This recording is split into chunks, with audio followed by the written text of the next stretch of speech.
الشيطان الرجيم بسم الله الرحمن الرحيم الحمد لله رب العالمين والصلاة والسلام على أشرف الأنبياء سيد المرسلين وإمام المتقين محمد بن عبد الله صلى الله عليه وسلم وعلى آله وصحبه أجمعين أما بعد மதிப்புக்குரிய சகோதரர்களே, அஸ்ஸலாமு அலைக்கும் வரஹ்மத்துல்லாஹி வபரகாத்துஹு. இன்ஷா அல்லாஹ் இன்றைக்கு நாங்கள் அல் இஹ்சான் என்ற இந்த தலைப்பு சம்பந்தமாக சில விஷயங்களை கலந்துரையாடுறதுக்கு இருக்கிறோம். இஹ்சான் என்று சொல்றது நாங்கள் சிம்பிளாக நேரடியாக அதை மொழிபெயர்த்தால் நல்ல முறையில் நடந்து கொள்ளுதல் என்று சொல்றது தான் அதனுடைய கருத்து, அல்லது நல்லது செய்தல் என்று சொல்ற அந்த கருத்துல தான் அது பொதுவாக அதை நாங்கள் மொழிபெயர்ப்போம்.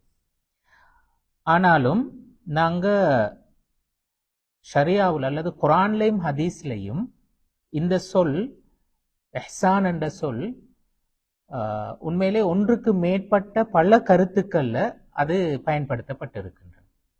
நாங்கள் முதலாவது பார்ப்போம், உண்மையிலே எங்களுக்கு மிச்ச முக்கியம் அந்த கருத்துக்கள் என்ன என்று சொல்றது. அப்பதான் நாங்கள் அந்த இஹ்சான் என்று சொல்றதனூடாக நாடப்படுகின்ற விஷயத்தை மிக சரியாக விளங்கி கொள்றதற்கு முடியுமாக இருக்கும். அந்த வகையில குரான்லையும் ஹதீஸ்லையும் நாங்கள் போய் பார்த்தால் 4 வகையான கருத்துக்கள்ல இந்த இஹ்சான் என்ற இந்த சொற்பிரயோகம் பயன்படுத்தப்படுறத நாங்க பார்க்கலாம்.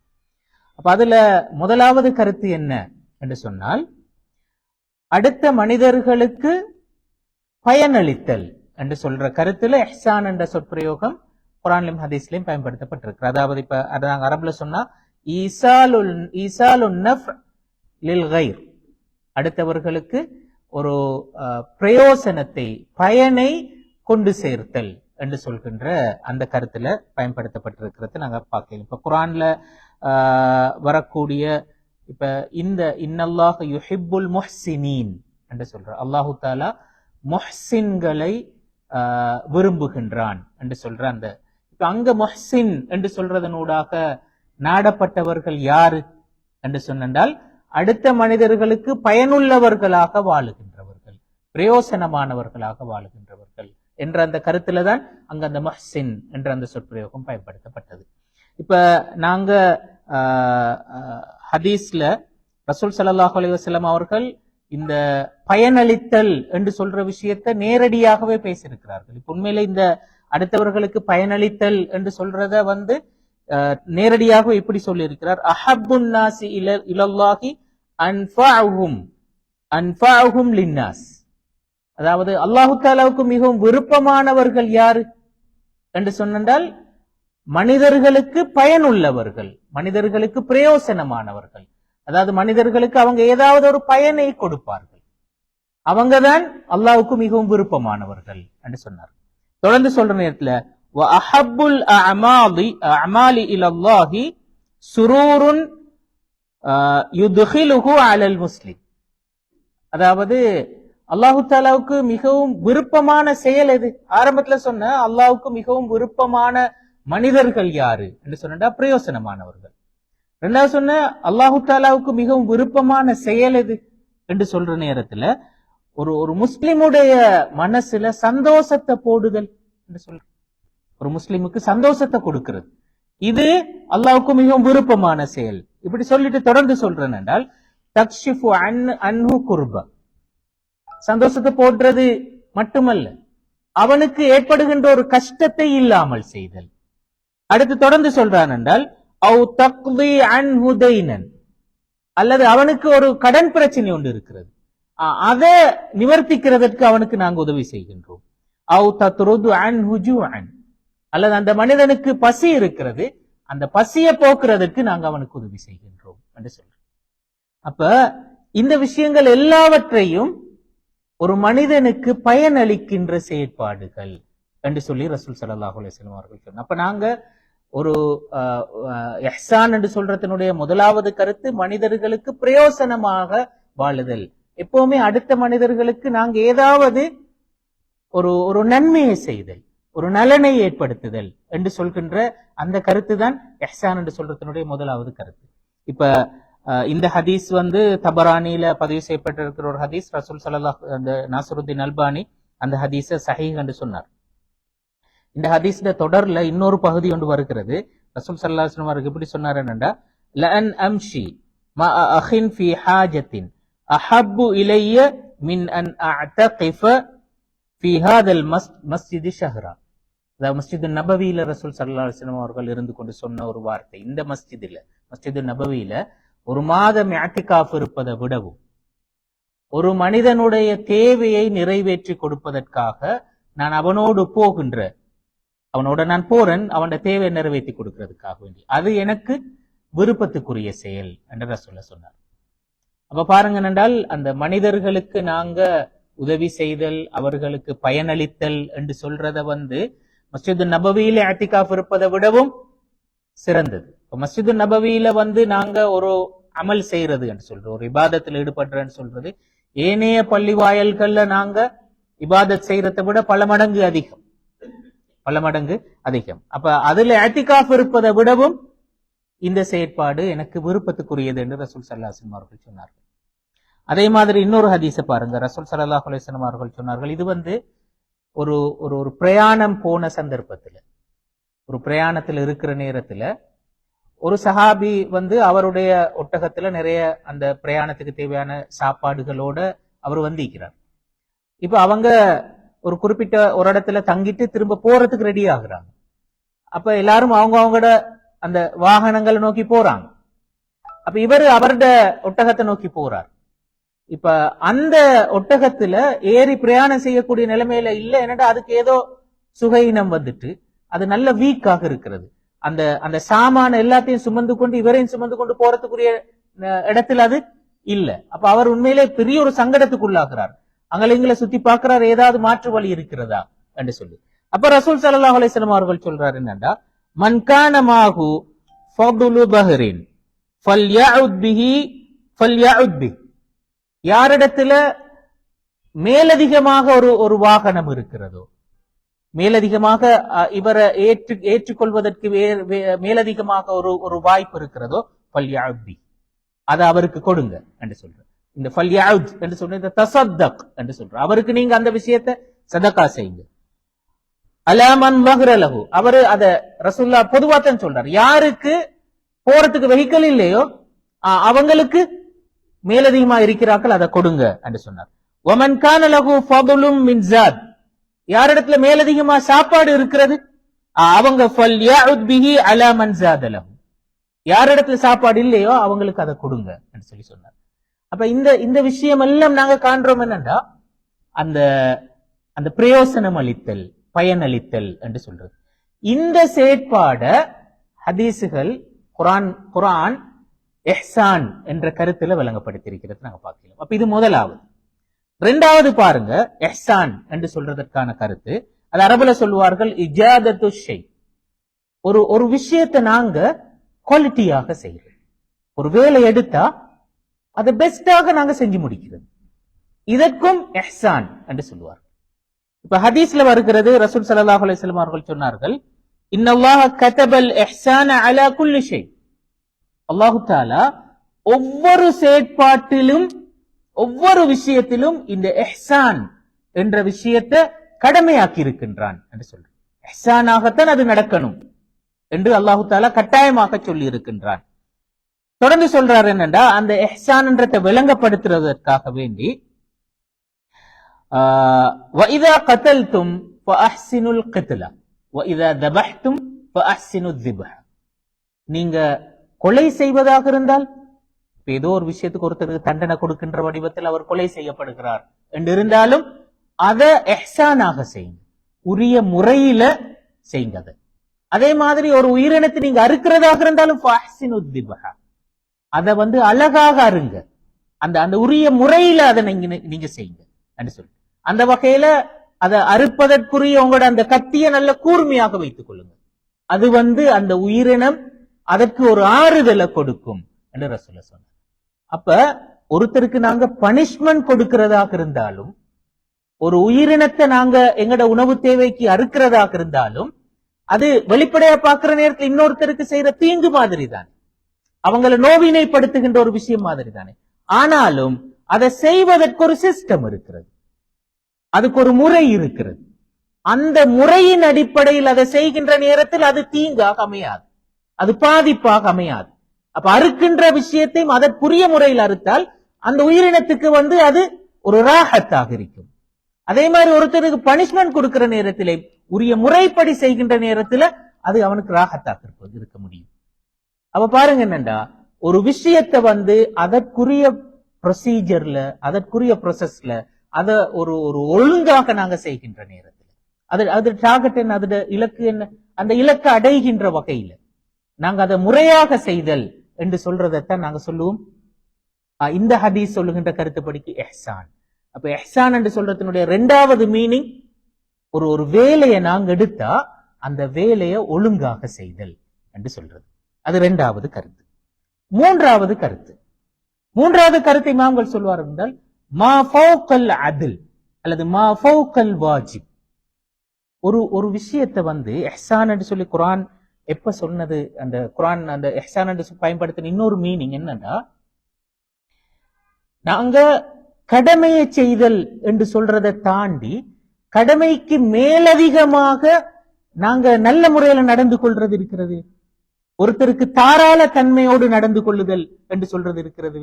மன்னிக்கின்ற மனப்பான்மையோடு நடந்து கொள்றது இருக்கிறது.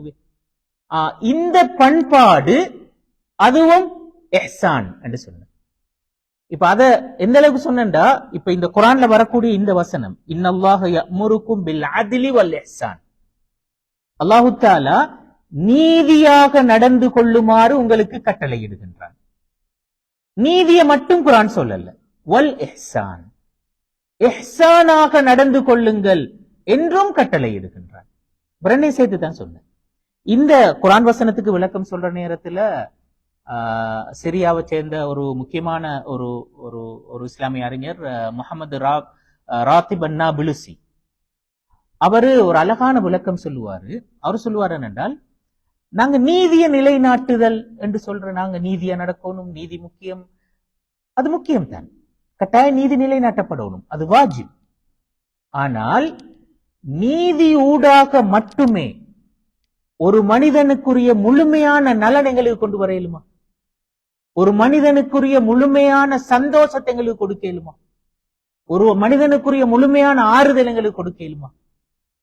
ஏலா. இப்ப நீங்க சாதாரணமாக கடந்த காலங்கள்ல இலங்கையில நாங்க அடிக்கடி கேள்விப்படுற விஷயம் தான் இந்த அக்குரட்ட வேட. அக்குரட்ட வேடா என்ன? பொத்த ஏட்டிட்டு எங்களுக்கு ஒரு நாளைக்கு இவ்வளோ நடக்கணும், அவ்வளவு மட்டும்தான் செய்யற, அதுக்காங்களே செய்யற. அது நீதியா இல்லையா? நீதிதானே. ஒரு நாளைக்கு இவ்வளவு நடக்கணும். இப்ப இந்த முந்தி இந்த தபால் துறை ஊழியர்கள் அவங்க அக்குரட்ட விட என்று சொல்லி இந்த ஸ்ட்ரைக் பண்ணுவாங்க. அப்படி வந்தா எத்தனையோ லெட்டர்ஸ் போக வேண்டிய டைம் போகாது. எக்ஸாம் இருக்கிறாக்களுக்கு அவங்க அப்படி அந்த மாதிரி நிறைய லெட்டர்ஸ் போக வேண்டிய, அப்ப உண்மையிலே அவங்க என்ன செய்யறாங்கடா, அப்ப அவங்கட அந்த அந்த அந்த உரிய அந்த அளவை கூடத்தான் செய்யறாங்க. அதனாலதான் அதுகள் அவசரமா நடக்குது. அப்ப அக்குரட்ட வேடன்னு சொல்லி ஒரு விஷயத்தை செய்ய போறன்னு என்ன நடக்குது? அப்ப அங்க நீதியை நிலைநாட்டுதல் என்று சொல்வது மட்டும் எல்லா சந்தர்ப்பத்திலேயுமே எங்களுக்கு சந்தோஷத்தை தராது, எங்களுக்குரிய முழுமையான நலனை தராது. அப்ப அதனாலதான் அல்லாஹு தஆலா நீதி நிலைநாட்டுங்கள் என்று மட்டும் சொல்லல, அதனோட சேர்த்து இஹ்சானாக நடந்து கொள்ளுங்கள் என்று சொல்ல. அப்ப நீதியை தாண்டி ஒரு மனிதனுக்கு சந்தோஷம் கொடுக்கப்படும், தாராளத்தன்மையோடு நடந்து கொள்ளணும், மன்னிக்கின்ற மனப்பான்மையோடு நடந்து கொள்ளணும். அது நீதியை விடவும் முக்கியமானது. அந்த கருத்தை முகமது ராத்திப் அன்னாபிலுசி அவர் சொல்லுவார். அவரு இந்த குர்ஆன் வசனத்துக்கு விளக்கமாக சொல்ற நேரத்துல நான் சொல்றேன். அதனாலதான் அந்த நாங்க நீதியாக நடந்து கொள்ளுதல் என்று சொல்றதை விடவும் எங்களுக்கு மிச்சம் முக்கியம் இந்த இஹ்சானாக நடந்து கொள்ளுதல். மிக பெரும்பாலும் இந்த மனித உறவுகள் சம்பந்தப்பட்டு பேசப்பட்ட எல்லா இடங்கள்லையும் இந்த இஹ்சான வலியுறுத்தினது. வபில் வாலிதைனி இஹ்சானா, பேரண்ட்ஸோட நீதியா நடந்து கொள்றத எங்கள்கிட்ட எதிர்பார்க்கிற விஷயம்.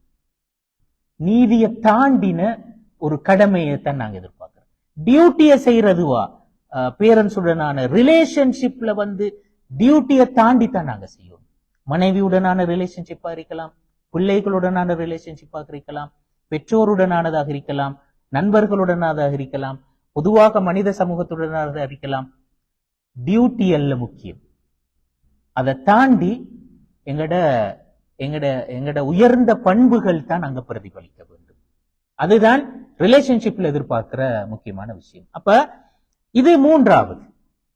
அந்த நாங்க எந்த அளவு தூரம் அந்த அந்த நீதியை விடவும் கடமையை விடவும் அதை தாண்டி செயற்படுதல் என்று சொல்றதும் எஹ்சான் என்று சொல்றது குர்ஆன் சொல்ற மூன்றாவது கருத்து. நாலாவது கருத்து, இது மிக தெளிவாக ஹதீஸ்ல பிரபல்யமான ஹதீசு ஜிப்ரீல் என்று சொல்றதுல, ஜிப்ரீல் அலைஹிஸ்ஸலாம் வந்து ரசூலுல்லாஹ்விடத்துல கேள்வி கேட்டு பதில் சொல்லி அதை உறுதிப்படுத்துறார்.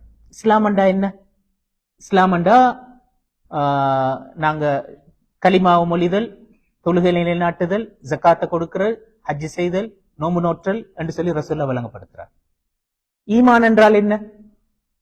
ஈமான் என்றா அல்லாஹ்வை ஈமான் கொள்ளுதல், மலக்குமார்களை, ரசூல்மார்களை, வேதங்களை, மறுமையினால, கலா கதிர, இப்படி ரசூலுல்லாஹ் வழங்கப்படுத்த அவர் அதை உண்மை என்று சொல்றார்.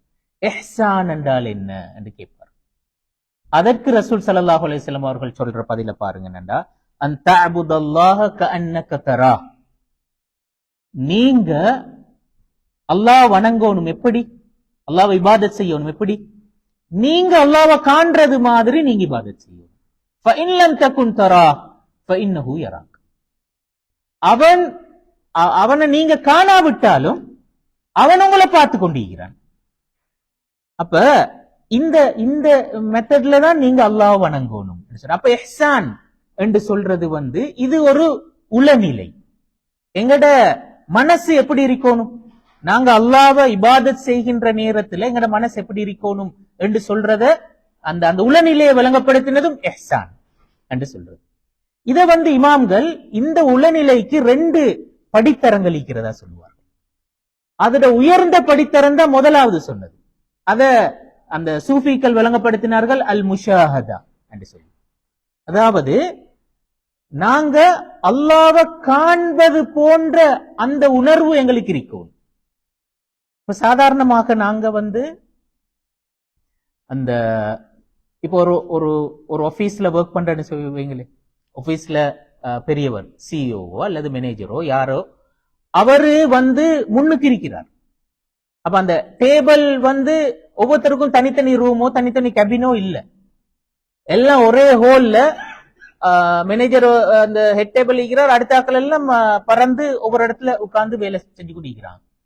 இப்ப எல்லாருக்குமே இவர் விளங்குறார், இவர் கண் முன்னாலதான் நிற்கிறார் என்று சொல்லி இருந்தா அங்க ஒர்க் பண்ற ஒவ்வொரு ஆளுடையும் அந்த அந்த ஒர்க் எப்படி இருக்கும்? அவங்க வந்து கொஞ்சமும் அங்கலங்களை பாக்குறதற்கெல்லாம் உட்பட மாட்டாங்க. அவங்களோட வேலையில மும்முரமாக இருப்பார்கள். என்னடா கொஞ்சம் சரி அப்படி ஆனா புறப்பிடிக்கிறதுக்கான வாய்ப்பு இருக்கு. அது ஏதாவது பிறகு பிரச்சனைகளை கொண்டு வரும் என்று சொல்ல ஒரு பயம் ஒன்று இருக்கு. அப்ப நாங்க ஒரு வேலையை செய்கின்றோம், எங்களை கண்காணிக்கின்றவரை நான் பார்த்து கொண்டு இருக்கிறேன், அவர் என் கண் முன்னாலதான் நீக்கிறார் என்று சொல்கின்ற நேரத்தில் எங்கட உணர்வு எப்படி இருக்கிறது? அப்ப நாங்க வந்து மிக மிக கவனமாக இருப்போம் எங்கட வேலையில, சின்ன தவறும் வராம நாங்க பார்த்துக்கொள்வோம். இதுதான் அல் முஷாஹதான்னு சொல்றோம். இந்த உணர்வோட நாங்க அல்லாஹு தஆலாவை இபாதத் செய்கின்றோம் என்று சொன்னா எங்கட இபாதத் அப்ப எப்படி இருக்கும்? இதுதான் முதலாவது படித்தரம். 2வது படித்தரம் அதை சொன்னார்கள் அல் முராகபா. அதுதான் அல்லாஹ்வை நாங்க காண்றல்ல தானே. ஆக்சுவலா உண்மையில அல்லாஹ்வை நாங்க காண்றல்ல, அல்லாஹ்வை காண்றல்ல, ஆனால் அல்லாஹ் எங்களை பார்க்கறானா இல்லையா? அல்லாஹ் எங்களை பார்க்கிறான். அப்ப முதலாவது நிலைமை அல்லாஹ்வை நாங்க காணுகின்றோம் என்ற அந்த உணர்வோட நாங்க இபாதத் செய்கின்ற நேரத்துல அது உயர்ந்த படித்தரம். சரி, அந்த படித்தரத்துக்கு போகல என்று சொல்லி இருந்தாலும் அடுத்த படித்தரம் என்ன? அல்லாஹ் எங்களை பார்த்து கொண்டிருக்கிறான், எனக்கு காண்றல்ல தான், ஆனா என்ன பார்த்து கொண்டிருக்கிறான். இப்ப அதே இதை நாங்க ஆபீஸ்ல எடுத்தோம்னு சொன்னடா, அவர் வந்து தனியான ஒரு ரூம்ல இருக்கிறார், ஆனா சிசிடிவில பார்த்துட்டு இருக்கிறார் என்று சொல்லி இருக்கிற. அப்படி இருந்தாலும் நாங்க கவனமா இருப்போமா இல்லையா? கவனமா இருப்போம். ஆனாலும் கவனச்சிதைவு வருவதற்கான வாய்ப்பு இருக்கிறதா இல்லையா? ரெண்டாவதுல என்னடா கேமரா இருக்கிறத ஆரம்பத்துல அந்த அந்த கன்சர்ன் இருக்கும், கொஞ்ச நேரத்துல மறந்துடுவோம். நாங்க கேமரா இருக்கிறத மறந்துடுவோம். அப்ப பலவீனம் வரலாம். அப்ப ரெண்டாவது நிலைமை முராக்கபா தானே. அது அது பலவீனம் வரலாம் என்ற முதலாவது அளவுக்கு இருக்க மாட்டாது என்று சொல்றது. அப்ப அது ரெண்டாவது படித்தரமாக இமாம்கள் அது சொன்னார். அப்ப எப்படியோ நாங்க இபாதத்தில் ஈடுபடுகின்ற நேரத்துல இந்த ரெண்டில் ஒரு மனோநிலை எங்களுக்கு இருக்க வேண்டும். அதான் நாங்க வலியுறுத்தினோம். அந்த மனோநிலையோட நாங்க ஈடுபடுதல் என்று சொல்றதும் இஹ்சான் என்று சொல்றது. விளங்கிட்டாங்க. அப்ப இஹ்சான் என்று சொன்னதற்கு இந்த 4 கருத்துக்கள். அப்ப முதலாவது அந்த பயனளித்தல் என்று சொல்ற விஷயம். ரெண்டாவது ஒரு விஷயத்தை குவாலிட்டியாக நிறைவேற்றுதல் என்று சொல்ற விஷயம். மூன்றாவது கடமைக்கு அல்லது நீதியை விடவும் மேலதிகமாக செயற்படுதல் என்று சொல்றது. நாலாவது உளநிலை, முஷாஹதாவாக அல்லது முராகபாவாக அந்த மனோநிலையோடு நாங்க எங்கட அந்த செயற்பாடுகள் ஈடுபடுதல் என்று சொல்றது. இந்த 4ஐயும் சேர்த்து பாருங்க. இந்த 4ம் எங்கட லைஃப், எங்கட வாழ்க்கை. முதலாவது சொன்னது உண்மையில என்னன்னா, எங்கட பிஹேவியர் எப்படி இருக்கும், ஜெனரலான எங்கட பிஹேவியர் எல்லா சந்தர்ப்பத்திலையும் எங்கட நடத்தை எப்படி இருக்கும், அடுத்த மனிதனுக்கு எந்த சூழ்நிலையிலேயும் உதவி செய்ய தயாரானவர்களாக நாங்கள் இருக்கணும், உதவி செய்கின்றவர்களாக நாங்கள் இருக்கணும். இது ஒரு முஸ்லிமுக்குரிய ஒரு பேசிக்கான பிஹேவியர், நடத்தை என்று சொல்றது. அப்ப அந்த நடத்தையைத்தான் ஆரம்பமாக இஹ்சான் என்று சொன்னது. அப்ப இஹ்சானுடைய ஒரு வடிவம், அது இஹ்சான் ஒரு வடிவம். இது எல்லா சந்தர்ப்பங்களையும் நாங்க கடைபிடிக்க வேண்டிய, எங்கள்கிட்ட வெளிப்பட வேண்டிய ஒரு பொதுவான நடத்தை. ரெண்டாவது ஒரு வேலையை பொறுப்படுத்தா, நாங்க ஒரு டியூட்டி என்று எடுத்தா அந்த விஷயத்தை நாங்க எப்படி செய்யணும், அதற்குரிய அந்த ஹக்க கொடுத்து நாங்க அதை செய்யணும். அதற்குரிய அந்த நோக்கத்தை அடைகின்ற வகையில உரிய முறையில நாங்க அதை நிறைவேற்றணும் என்று சொல்றது. அப்ப அது அந்த அந்த ரெண்டாவது விஷயம். அப்ப முதலாவது ஜெனரலான நடத்தை, ரெண்டாவது ஸ்பெசிபிக்காக எங்கட ஒரு டியூட்டி என்று வந்தா, எங்களுக்கு என்று சொல்லி ஒரு பொறுப்பு வந்தா, எங்களுக்கு என்று சொல்லி ஒரு ஒரு வேலை ஒன்று இருக்கிறது என்று இருந்தா, ஜப் பண்றது மட்டுமல்ல, நாங்க எல்லா வகையான, இப்ப நான் ஒரு தந்தை என்று சொல்றது எனக்குரிய ஒரு பொறுப்பு, நான் ஒரு கணவன் என்று சொல்ற எனக்குரிய ஒரு பொறுப்பு, நான் ஒரு தாய் என்று சொல்றது எனக்குரிய ஒரு பொறுப்பு, நான் ஒரு குறிப்பிட்ட ஒரு தொழிலை செய்கின்ற, நான் ஒரு ஆசிரியர், நான் ஒரு டாக்டர் என்று சொல்றது எனக்குரிய ஒரு பொறுப்பு. அப்ப அந்த பொறுப்புகளை, அந்த டியூட்டிஸ நான் அந்த உரிய முறைப்படி செய்தல் என்று சொல்றேன். அப்ப அது இன்னொரு பரப்பு, எங்களோட லைஃப்ல உள்ள இன்னொரு விஷயம். என்னோட எல்லா மனிதர்களுக்கும் அடிப்படையில் அப்படி ஒரு நடத்தை இருக்க வேண்டும் என்று சொல்றது மாதிரி அப்படி ஒரு பொறுப்பு ஏதோ ஒரு வடிவத்துல எல்லா மனிதர்களுக்கும் இருக்கிறதா இல்லையா? எல்லாருக்குமே இருக்கிறது. அப்ப அது ரெண்டாவது. மூன்றாவது இஹ்சான் நாங்க சொன்னது கடமையை விட அல்லது நீதியை நிலைநாட்டுதலை விடவும் மேலதிகமாக நடந்து கொள்ளுகின்ற ஒரு ஒரு சிறப்பு. அது இது உண்மையிலே ரிலேஷன்ஷிப் சார்ந்தது. நான் ஏற்கனவே சொன்னது மாதிரி உறவுகள் சார்ந்தது.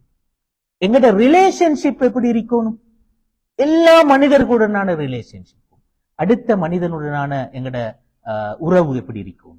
அது கணவன் மனைவி உறவாக இருக்கலும், பெற்றோர் பிள்ளை உறவாக இருக்கலும், அதே மாதிரி நட்பு என்ற உறவாக இருக்கலும், அல்லது தஅவா என்ற உறவாக இருக்கலும், அல்லது சாதாரணமாக உறவினர்கள் என்ற உறவாக இருக்கலும், அண்டை வீட்டார்கள் என்ற உறவாக இருக்கலும், எத்தனையோ வகையான உறவு.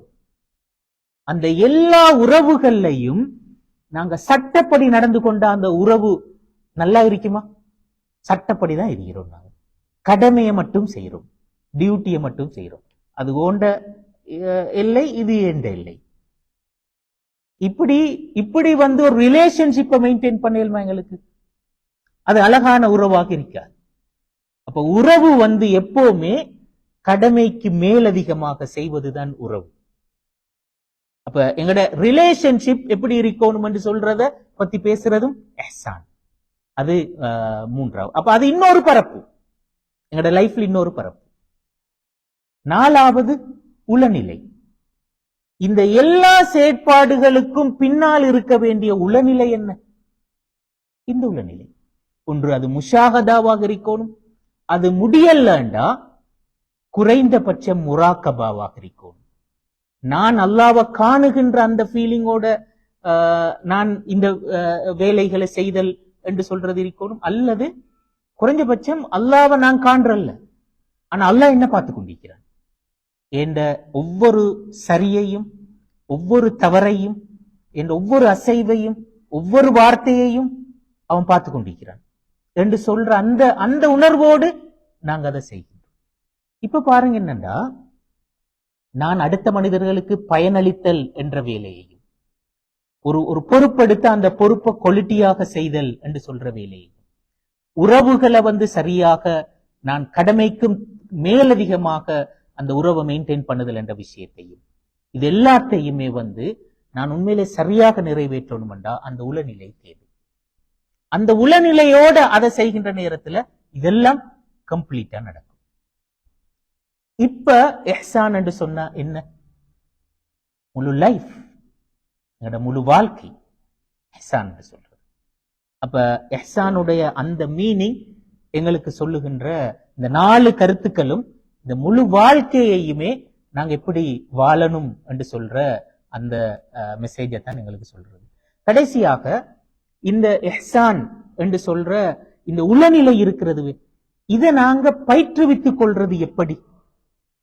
இமாம்கள் மிக முக்கியமாக வலியுறுத்தின விஷயம், எல்லா வகையான இபாதத்துகளும் வணக்க வழிபாடுகளும், தொழுகையாக இருக்கலாம், நோன்பாக இருக்கலாம், ஹஜ்ஜாக இருக்கலாம், திக்ருகளா, இந்த எல்லா வணக்க வழிபாடுகளும் இதுல எங்களுக்கு இந்த உளநிலையை பயிற்றுவிக்கும். அதை தவிர முக்கியமான 3 வணக்க வழிபாடுகளை சொன்னார்கள். இந்த உளநிலையை எங்கள பயிற்றுவிக்கின்ற 3 வணக்க வழிபாடுகள். அதில் ஒன்று, முதலாவது மிக முக்கியமாக சொன்னது திக்ர். திக்ர் என்று சொன்னாலே இறை நினைவு தானே, அல்லாஹ் எப்பவுமே ஞாபகத்துல வச்சிருக்கிறது. ஏனென்றா குர்ஆன் திக்ரை பத்தி சொல்ற நேரத்துல எல்லாம் சொன்ன திக்ரன் கசீரா. ரசூல் ஸல்லல்லாஹு அலைஹி வஸல்லம் கான யذ்குருல்லாஹ ஃபீ குல்லி அஹ்யானி, எல்லா நேரத்திலும் ரசூலுல்லாஹ் திக்ர் செய்வார். குர்ஆனும் திக்ர் அதிகமா செய்யுங்கன்னு தான் சொன்னது. திக்ர் என்று சொல்றது எந்த நேரமும் இறை சிந்தனையோட இருத்தல். அது எங்களுக்கு எப்பவுமே குறைஞ்சது முராகபா எண்ணத்தை தரும். அல்லாஹ் எங்களை பார்த்து கொண்டிருக்கிறான் என்ற அந்த எண்ணத்தை தரும். அல்லாஹ்வை நாங்க காண்றோம் என்ற அந்த உணர்வை செலவையில தரலாட்டியும் குறைஞ்சது இந்த எண்ணத்தை சரி தரும். அப்ப ஆக முக்கியம் திக்ர், இந்த உளநிலையை எங்கள்கிட்ட பயிற்றுவிக்கும். 2வது துஆ. துஆ இந்த விஷயத்தை நாங்க எங்கள பயிற்றுவிக்கிறதற்கு அதற்கான ட்ரைனிங் எடுத்தல் என்று சொல்றது ஒன்று. அடுத்து அல்லாஹ்வுடைய தௌஃபீக் மிக முக்கியமானது. துஆ எங்களுக்கு அதை கொண்டு சேர்க்கும். அடுத்தது 3வது சொன்னார்கள் முஹாசபா, சுய விசாரணை. சுய விசாரணை இந்த பண்பு எங்கள்கிட்ட பயிற்றுவிக்கும். நாங்க உண்மையிலே இதெல்லாம் நான் செய்கின்றேனா என்று சொல்லுகின்ற அந்த கேள்விய எங்கள்கிட்டே நாங்க கேட்டு பார்க்கிறது இருக்கிறதுவே, அது எங்களை எந்த விஷயத்தையுமே மீள சிந்திக்க வைக்கும். எங்களை புதிசாக சிந்திக்க வைக்கும். நான் இவ்வளவு நாளும் வந்த பாதை சரிதானா என்று ஒரு இடத்துல நின்று ஒரு கேள்வி கேட்டு பார்த்தா தான் நான் என்ன அடுத்த கட்டம் திருத்திக் கொள்றது கேள்வி. இதுதான் சுய விசாரணை. அப்ப அந்த சுய விசாரணை எப்பவுமே என்ன, நான் புதுப்பித்துக் கொள்வதற்கான ஒரு வழி, என்னுடைய பாதையை சீர் செய்வதற்கான ஒரு வழி. அப்ப சுய விசாரணையும் எப்பவுமே எங்களுக்கு இந்த உளநிலையை பயிற்றுவிக்கும் என்று சொல்றோம். அப்ப இது தான் நாங்க சுருக்கமாக இஹ்சான் என்று சொன்னால் என்ன என்று சொல்ற அந்த கருத்தும், அதை நாங்க எப்படி பயிற்றுவித்துக் கொள்ளலாம் என்று சொல்றதுக்குமான சில ஆலோசனைகளும் அல்லாஹு தாலா இந்த ரமலான் மாதத்துல நாங்க எல்லாருமே இந்த இஹ்சான் முஹ்சின்களாக நடந்து கொள்வதற்கு தௌஃபீக் செய்தருள வேண்டும் என்று கேட்டு விடைபெறுகின்றேன். ஆஹிரு தவானா அல்ஹம்துலில்லாஹி ரப்பில் ஆலமீன். வஸ்ஸலாமு அலைக்கும் வரஹ்மத்துல்லாஹி வபரகாத்துஹு.